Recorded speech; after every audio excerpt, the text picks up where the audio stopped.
Breaking news చూస్తున్నాం. రాష్ట్ర వ్యాప్తంగా సంచలనం సృష్టించిన ప్రణయ్ హత్య కేసు విచారణ తుది దశకు చేరుకుంది. తన కుమార్తె కులాంతర వివాహం చేసుకుందన్న నెపంతో తండ్రి మారుతీరావు సుపారీ గ్యాంగ్తో 2018 సెప్టెంబర్ 14వ తేదీన ప్రణయ్ను హత్య చేయించారు. ఇక ఈ కేసును ప్రతిష్టాత్మకంగా తీసుకున్న పోలీస్ శాఖ అన్ని కోణాల్లో విచారణ పూర్తి చేసి 1600 పేజీల్లో ఛార్జ్షీట్ నివేదికను రూపొందించింది. ఇక అప్పటి ఎస్పీ ఏవి రంగనాథ్ పర్యవేక్షణలో విచారణ పూర్తి చేసి హత్య కేసులో 8 నిందితులు పాత్ర ఉందని నిర్ధారించి ఇక 2019 జూన్ 12న ఛార్జ్షీట్ దాఖలు చేయగా ఎస్సీ/ఎస్టీ జిల్లా సెషన్ కోర్టు విచారణ మొదలుపెట్టింది.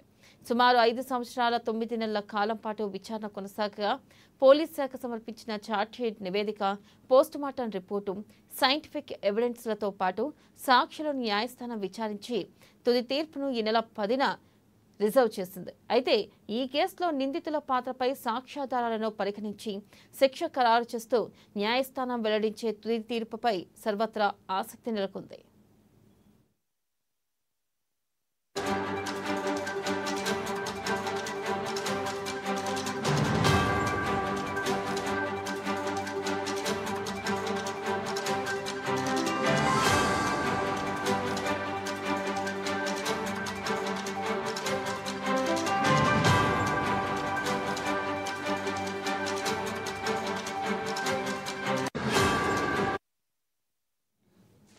బ్రేకింగ్ న్యూస్ చూస్తున్నాం. రాష్ట్ర వ్యాప్తంగా సంచలనం సృష్టించిన ప్రణయ్ హత్య కేసు విచారణ తుది దశకు చేరుకుంది. తన కుమార్తె కులాంతర వివాహం చేసుకుందన్న నెపంతో తండ్రి మారుతీరావు సుపారీ గ్యాంగ్తో 2018 సెప్టెంబర్ 14వ తేదీన ప్రణయ్ను హత్య చేయించాడు. ఇక ఈ కేసును ప్రతిష్టాత్మకంగా తీసుకున్న పోలీస్ శాఖ అన్ని కోణాల్లో విచారణ పూర్తి చేసి 1600 పేజీలో ఛార్జ్షీట్ నివేదికను రూపొందించింది. దీనిపై మరింత సమాచారాన్ని మా ప్రతినిధి సైదులు అందిస్తారు. సైదులు రైట్ వీడెల 2018లో తెలుగు 2 రాష్ట్రాల్లో సంచలనం రేకెత్తించినటువంటి ఏదైతే ప్రణయ్ పరువు హత్య కేసుకు సంబంధించి అయితే విచారణ చివరి దశకు చేరిందని చెప్పుకోవచ్చు. తన కూతురుని కులాంతర వివాహం చేసుకున్నాడనే కక్షతోనే ఎవరైతే మిర్యాలగూడకు చెందినటువంటి ప్రముఖ వ్యాపారవేత్త మారుతీరావు సుపారీ గ్యాంగ్తో అయితే ప్రణయ్ని హతమార్చినటువంటి ఘటన విదితమైనప్పటికీ ఈ ఘటనకు సంబంధించి అయితే 2018లోనే మిర్యాలగూడ 1 టౌన్ పోలీసులు ఇప్పటికే 8 మంది పైన అయితే మర్డర్ కేసు అంటే ప్రణయ్ హత్య కేసుకు సంబంధించినటువంటి కేసులు అయితే నమోదు చేసినటువంటి పరిస్థితి అవుతుంది.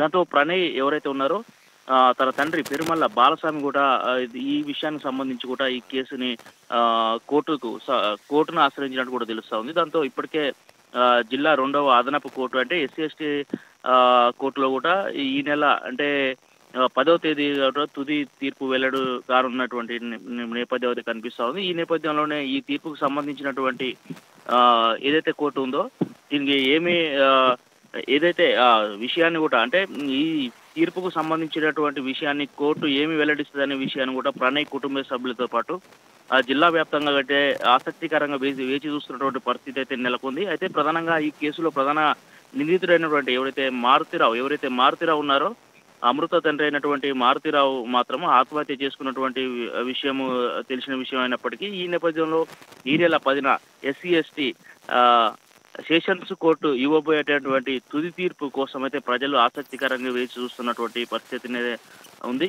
అయితే ప్రధానంగా ఈ కేసులో మొత్తానికి 8 మంది అయితే నిందితులు అయితే ఉన్నారు. దీంతో ఎవరైతే A1గా ఉన్నటువంటి అక్జర్ ఎవరైతే A1 నిందితుడు అక్జర్గా ఉన్నాడో ఇప్పటికే ఆయనకి పూర్తిగా జైలు శిక్ష పడ్డట్టు కూడా తెలుస్తా ఉంది. అంటే హత్య జరిగినటువంటి సమయం నుండి ఇప్పటి వరకు అయితే తనకు జైలు శిక్ష అంటే జీవిత శిక్ష అయితే పూర్తిగా విధించినట్టు తెలుస్తుంది. దాంతో మారుతీరావు ఆల్రెడీ ఇప్పటికే మృతి చెందినటువంటి పరిస్థితి కూడా ఉంది, ఆత్మహత్య చేసుకున్నటువంటి పరిస్థితి కూడా. మిగతా 6 మాత్రం కోర్టు బెయిల్ అప్పీల్ చేసుకోగా దీనికి సంబంధించినటువంటి బెయిల్ పై వచ్చినట్టు కూడా తెలుస్తుంది. అయితే ఈ మొత్తానికి తెలుగు 2 రాష్ట్రాల్లో సంచలనం రేకెత్తించినటువంటి 2018లో సంచలనం రేకెత్తించినటువంటి ప్రణయ్ హత్య కేసుకు సంబంధించి అయితే రేపు 10వ తారీఖు అంటే ఈ నెల 10వ తారీఖు కోర్టు ఇవ్వబోయే ఎస్సీ/ఎస్టీ సెషన్స్ కోర్టు ఇవ్వబోయేటువంటి తీర్పుపై అయితే తీవ్ర ఉత్కంఠ నెలకొంది అని చెప్పొచ్చు. వినెల సైదులు థ్యాంక్ యూ.